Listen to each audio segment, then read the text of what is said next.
बिस्मिल्लाहिर्रहमानिर्रहीम। महताब हैदर एक नए एपिसोड के साथ आपकी खिदमत में हाजिर है। आज जिस मौजू पे मैंने बात करनी है वो पाकिस्तान का बढ़ता हुआ कर्ज़ों का बोझ है। आप यकीन करें कि जब इमरान खान साहब की हुकूमत को लाया गया था तो वो कंटेनर पे खड़े होके उनका ये वादा था कि वो जो पाकिस्तान का पब्लिक डेट और लाइबिलिटीज़ हैं उसके बोझ में 10,000 अरब रुपए की कमी लाएंगे। उस टाइम 29.8 ट्रिलियन के ऊपर पब्लिक डेट और लाइबिलिटीज़ का ये बोझ खड़ा था। और उनकी अगर तकरीरें उठा लें तो हर तकरीर के अंदर वो कहते थे कि हम ये जो हुक्मरान जब चोर होते हैं तो उस मुल्क की निशानी एक ये होती है कि वहाँ पे कर्ज़े जो है वो बढ़ते जाते हैं। और वो बताते थे कि पब्लिक डेट और लाइबिलिटीज़ 30 ट्रिलियन रुपीस को पहुँच चुकी हैं। और फिर वो ये कहते थे कि वो इन कर्ज़ों के बोझ में 10,000 अरब रुपए की कमी लाकर इनको 20 ट्रिलियन पे पहुंचा देंगे। अब हुआ क्या है? हुआ ये है कि इमरान खान साहब की हुकूमत को 3 साल और 3 माह हुए हैं तकरीबन। इसमें अगर आप उसके हिसाब से देखें तो 3 साल और 3 माह यानी 30 सितंबर तक कि जो स्टेट बैंक ऑफ पाकिस्तान की फ़िगर्स हैं, ये फ़िगर्स मेरे नहीं हैं, मिनिस्ट्री ऑफ फाइनेंस की भी नहीं है, ये स्टेट बैंक ऑफ पाकिस्तान के फ़िगर्स हैं। और जिन मेरे भाइयों को शक हो वो स्टेट बैंक ऑफ पाकिस्तान की वेबसाइट पर तशरीफ़ लेके जाएं और वहाँ पे इकनॉमिक डेटा की एक बनी होगी, उसको क्लिक करें तो पब्लिक डेट और लाइबिलिटीज़ का डेट का एक पूरा पोर्शन आपको नज़र आएगा। उस पोर्शन पे जाके आपको टोटल पब्लिक डेट और लाइबिलिटीज़, उसमें डोमेस्टिक डेट भी, टोटल डोमेस्टिक पब्लिक डेट और एक्सटर्नल डेट और लाइबिलिटीज़ भी आपको मिल जाएंगी।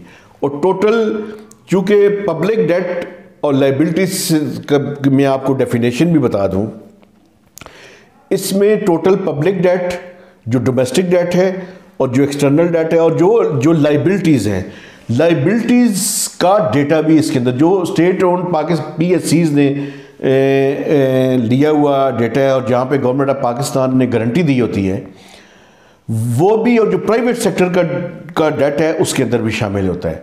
क्योंकि उसकी वजह ये है कि अल्टीमेटली डॉलर्स के अंदर अगर आपने कोई कर्जा वापस करना है जो एक्सटर्नल डेट है तो वो बेसिकली स्टेट जो बैंक्स हैं उनसे और बाकी स्टेट की जिम्मेदारी है कि वो डॉलर्स को ओवरऑल देखें। चूँकि डॉलर्स की रिक्वायरमेंट हमारी बैसीद स्टेट जो है वो हमने उसको देखना होता है और उसको मैनेज करना होता है। तो अगर चूँकि, और मैं इस वजह से भी इसको पब्लिक डेट और लाइबिलिटीज़ को बेंचमार्क ले रहा हूँ कि ये इमरान खान साहब खुद कहते थे, वो जब भी हवाला दे देते थे वो टोटल पब्लिक डेट और लाइबिलिटीज़ को शामिल करके बताते थे। तो इसलिए हमें we shouldn't compare apple with oranges. वो उस टाइम जब हवाला देते थे वो 29.8 ट्रिलियन को 30 ट्रिलियन कहते थे, जो ठीक है। तो उसी को बेंचमार्क बना के 39 माह की हुकूमत गुजरने के बाद जो पब्लिक डेट और लाइबिलिटीज़ का बोझ है वो 50.5 ट्रिलियन को टच कर चुका है। कहाँ उन्होंने 10 ट्रिलियन कम करना था, 21 ट्रिलियन का मजीद नेट एडिशन कर चुके हैं। नेट इजाफा है ये। उनके और उनके जो दोस्त हैं वो ये कहते हुए थकते नहीं है कि हम पुराने कर्ज़ों की किस्तें अदा कर रहे हैं। भाईजान, लोगों को बेवकूफ़ मत बनाएं। आपने ये नेट इंक्रीज़ किया है, ये मैं ग्रॉस नहीं नेट इंक्रीज़ की बात कर रहा हूँ। जो इजाफा नेट एडिशन आपने किया है पब्लिक डेट और लाइबिलिटीज़ में वो सिर्फ 21 ट्रिलियन है पहले 39 माह की हुकूमत के दौरान। और जिनको आप करप्ट कहते थे, मुस्लिम लीग नून, उनके 5 सालों में टोटल पब्लिक डेट और लायबिलिटीज में कुछ 15 ट्रिलियन का इजाफा हुआ था। इमरान खान साहब, आपके अभी 2 साल बाकी हैं और इन 2 सालों में जो स्पीड आपने रखी हुई है पब्लिक डेट और लायबिलिटीज में इजाफे की, आप एक नया रिकॉर्ड बनाने जा रहे हैं। मैं आपको बता दूं, मिनिमम 6 to 7 ट्रिलियन इजाफा होगा और मैक्सिमम 10 ट्रिलियन का इजाफा भी हो सकता है। तो आप इस मुल्क का कर्जा जो पहले 70-71 सालों में 30 ट्रिलियन था, उसको नया रिकॉर्ड बना के जाएंगे 60 ट्रिलियन तक शायद आप पहुंचा दें, अगर आपकी परफॉर्मेंस अभी भी ठीक ना हुई। और अगर थोड़ी सी आपने इंप्रूवमेंट कर भी ली तो 56-57 ट्रिलियन से नीचे आप नहीं कर सकते। ये मैं अभी आपको बता रहा हूं। कोशिश करें कि आप अगले 2 सालों में 5-6 ट्रिलियन से ज़्यादा का इजाफा ना करें। लेकिन आप माशाल्लाह इतनी नाअहल हुकूमत है आपकी, इतने नालायक हैं आप कि मुझे खदशा ये है कि आप 10 ट्रिलियन का 2 सालों में मज़ीद इजाफा कर देंगे। तो देखते हैं कि अल्लाह करे मेरी ये प्रोडक्शन गलत साबित हो और आप अपनी गवर्नेंस को इम्प्रूव कर लें, तो शायद उसके अंदर आप बेहतरी ला सकें। और देखें, मैं ये बेसिकली इजाफा क्यों हुआ है, इस इजाफे की सबसे बड़ी वजह यह है कि मैं आपको एक मिसाल देता हूँ। अगर मैं 100 रुपया मेरी इनकम है, वो इनकम पिछले 4 साल में 100 रुपये ही रहती है और मेरे अखराजात बढ़ के पहले 150 थे, अब 200 रुपया हो जाते हैं, तो आप मुझे बताएं कि वो जो एडिशनल 100 रुपया मेरा एक्सपेंडिचर है वो मैं क्या करूँगा? मैं डेफिनेटली कर्जा लूँगा। इस मुल्क के साथ भी यही हुआ है। आपके पिछले 3 सालों में, 2 सालों में जो टैक्स, डोमेस्टिक टैक्स कलेक्शन की ग्रोथ थी, FBR की ग्रोथ थी, वो ज़ीरो रही, ज़ीरो।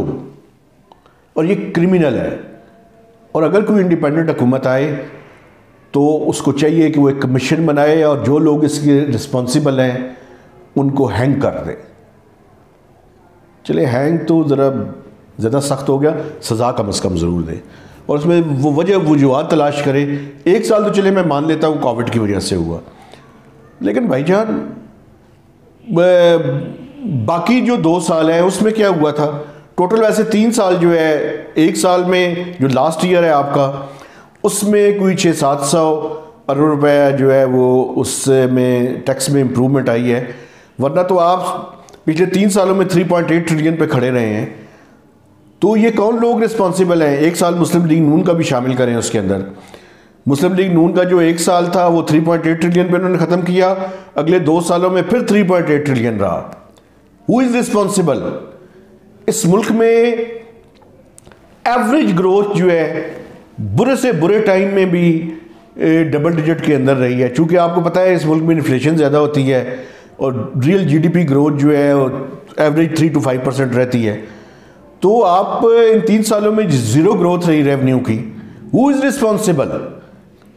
कोई ना कोई तो रिस्पॉन्सिबल है, चाहे हुकूमतें हैं, चाहे FBR है, चाहे कोई भी है। कहीं ना कहीं तो रिस्पॉन्सिबिलिटी फिक्स करे ना, और लोगों को सजा मिलनी चाहिए। दूसरा, आपके एक्सपेंडिचर्स जो है वो बढ़ते रहे, और एक्सपेंडिचर्स के अंदर आप ये नहीं कह सकते, लेकिन एक चीज़ उसके अंदर है, और वो जो अब मैं बात करने लगा हूँ वो समझने वाले जो है उसको समझेंगे। वो ये है कि आपकी डेट सर्विसिंग में इंक्रीज़ हुई है, और डेट सर्विसिंग में इंक्रीज़ की वजह पुराने कर्जे नहीं थे। डेट सर्विसिंग में इंक्रीज़ की 2 सबसे बड़ी वजूहत हैं।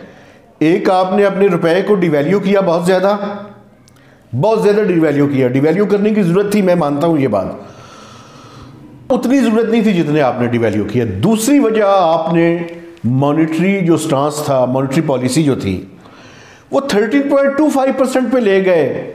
इतनी ज़रूरत नहीं थी मॉनेटरी टाइटनिंग की। उन लोगों को जिन्होंने IMF का बहाना बनाकर इतनी ज़्यादा मॉनेटरी टाइटनिंग की, उनके बारे में भी इन्वेस्टिगेशन करने की ज़रूरत है। आप क्यों नहीं करते उनके बारे में इन्वेस्टिगेशन?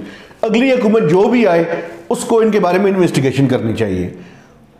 और अगर इंडिपेंडेंट इंक्वायरी करके वो समझते हैं कि ये 13.25 का जो था ये ज़रूरत से ज़्यादा था, तो वो जो लोग रिस्पॉन्सिबल हैं उनको बिल्कुल सज़ा मिलनी चाहिए। क्यों नहीं मिलनी चाहिए? उसकी वजह ये है कि जब तक हम इस मुल्क में वेस्टेड इंटरेस्ट से ऊपर होकर इस मुल्क के मफाद में जिन लोगों ने काम नहीं किया उनके बारे में जज़ा और सज़ा का अमल नहीं लाएंगे, इस मुल्क में चीज़ें ठीक नहीं हो सकती। हमें इर्रिस्पेक्टिव ऑफ पॉलिटिकल डिवाइड, आप किसी भी पार्टी के साथ हों, पाकिस्तान के मफादात के खिलाफ जिन लोगों ने काम किया है उन लोगों की कोई सज़ा और जज़ा तो होनी चाहिए। जिन्होंने अच्छा काम किया है उनको जज़ा मिले, जिन्होंने बुरा काम किया है और इस मुल्क के लोगों की ज़िंदगी जिरन की है उनको सज़ा मिले। और मेरी कुछ इकोनॉमिस्ट से भी जो है वो गुजारिश है। आज मैं किसी जगह पे देख रहा था कि ये पॉइंट ऑफ व्यू आ रहा था कि देखिए जी इकॉनमी की रीबेसिंग, जीडीपी की रीबेसिंग कर दें तो डेट टू जीडीपी रेशो में कमी आ जाएगी। ओ भाईजान, और हवाला दिया जा रहा था कि मुशर्रफ के ज़माने में भी 100% से ज़्यादा जो है वो डेट टू जीडीपी रेशो हो गई थी, जो कि बाद में कम होकर बड़ी नीचे आ गई। देखें, इस तरह की चीज़ें बिल्कुल ये बात ठीक है कि अगर जीडीपी के साइज़ को आप बढ़ा दें और बेहतर कर दें तो डेट टू जीडीपी रेशो जो है वो उसमें इम्प्रूवमेंट आ जाएगी।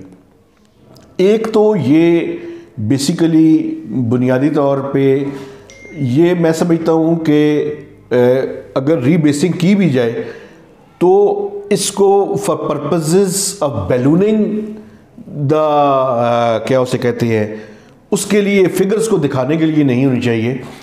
उसके लिए आप पुरानी जीडीपी के ऊपर भी इंडिकेटर्स को दिखाएं और नई जीडीपी के ऊपर भी दिखाएं। 3-4 साल कम से कम आप दिखाते रहें ताकि कंपैरिजन करने में आसानी हो। और ये डेट टू जीडीपी रेशो को पेपर्स के ऊपर इम्प्रूव करना ही बेहतर नहीं है। आप ये क्यों नहीं कहते कि टैक्सेस जो है वो फ्लैट रहे हैं तो एक्सपेंडिचर्स बढ़ते रहे हैं, जिसकी वजह से आपको ये डेट जो है वो बढ़ता हुआ नज़र आ रहा है। आप लोगों को, पाकिस्तान के लोगों को सिर्फ बेवकूफ़ बनाने के लिए आपने इकोनॉमिक्स पढ़ी थी। और ये भी एक बहुत बड़ा मसला है इकोनॉमिस्ट का। इकोनॉमिस्ट के बारे में मैं किसी दिन एक पूरा वीलॉग करूंगा। ये जब हुकूमतों में बैठे होते हैं तो हुकूमतों को बेवकूफ़ बनाते हैं, जब अपोजिशन में बैठे होते हैं तो उस टाइम ये जॉब सीकर्स होते हैं। तो देखें, पाकिस्तान के लोगों को बेवकूफ़ मत बनाएं। आपको अल्लाह ने एक स्किल्स दे दी हैं तो ठीक कंपैरिजन। और मैं ये भी आपको बताऊं, ये भी एक बहुत बड़ी प्रॉब्लम है कि पाकिस्तान के जो हुक्मरान बैठे हुए हैं उनको ये लोग रिसीव करते हैं, उनको धोखा देते हैं, उनको गलत बातें बताते हैं। मसलन इमरान खान को ये बेवकूफ़ बनाते रहे हैं कि जी करंट अकाउंट सरप्लस हो गया, आप इस पे शादियाने बजाते रहे। अब भाईजान करंट अकाउंट डेफिसिट में है, अब इमरान खान को कहें ना इसके बारे में बात करें। मत बेवकूफ़ बनाएं लोगों को और बताएं लोगों को कि आपके टैक्सेस फ्लैट रहे हैं, एक्सपेंडिचर्स बढ़ते रहे हैं। तो जब रेवेन्यू और एक्सपेंडिचर के दरमियान गैप होगा तो वो डेफिसिट होगा, और डेफिसिट होगा तो आपको कर्जे लेके उसको फाइनेंस करना पड़ेगा। बुनियादी बात बताएं बगैर फिगर फजिंग करने के और ये इस तरह के हथकंडे इस्तेमाल करने के। रीबेसिंग कर लें जी, रीबेसिंग करेंगे तो आपकी वो जो साइज ऑफ द इकॉनमी है वो फ्लैट हो जाएगा, वो बढ़ जाएगा, तो डेट टू जीडीपी रेशो कम हो जाएगी। और भाईजान उसके नतीजे में फिर टैक्स टू जीडीपी रेशो भी कम हो जाएगी, ये भी मैं आपको बता दूं। तो इस तरह की चीज़ों को मत इस्तेमाल करें। जो रियलिटीज़ हैं वो पाकिस्तान के लोगों को भी बताएं और हुक्मरानों को भी बताएं ताकि वो इसको रेक्टिफाई करने के लिए कुछ इकदाम कर सके। आखिरी बात, अब आपने घबराना है। ये जो डेट का बढ़ता हुआ है अमल, ये घबराने के लिए काफ़ी है, चूँकि ये आपकी सॉवरेनिटी के ऊपर बहुत बड़ा बोझ पड़ रहा है। मैं अगले वीलॉग में आपको बताऊंगा कि ये बोझ कैसे बढ़ रहा है। तो मेहताब हैदर को नए वीलॉग तक इजाज़त दीजिए। और ये जो इकोनॉमिस्ट आपको बेवकूफ़ बनाने की कोशिश करते हैं। आप थोड़ा बहुत पाकिस्तान के लोग भी जो है चीज़ों के बारे में पढ़ना शुरू कर दें, ताकि इन लोगों का कारोबार ख़त्म हो जिनका काम लोगों को बेवकूफ़ बनाना है। आप इनके हथकंडों में, इनके जेली जो फिगर्स हैं उसका शिकार भी ना हो, बल्कि आप इंडिपेंडेंट एक व्यू लेकर इस मुल्क के हुक्मरानों को मजबूर करें कि वो इस मुल्क के जो बुनियादी फंडामेंटल्स हैं उनके अंदर बेहतरी लेकर आएँ। तो महताब हैदर को नए व्लॉग तक इजाज़त दीजिए। खुदा हाफिज़।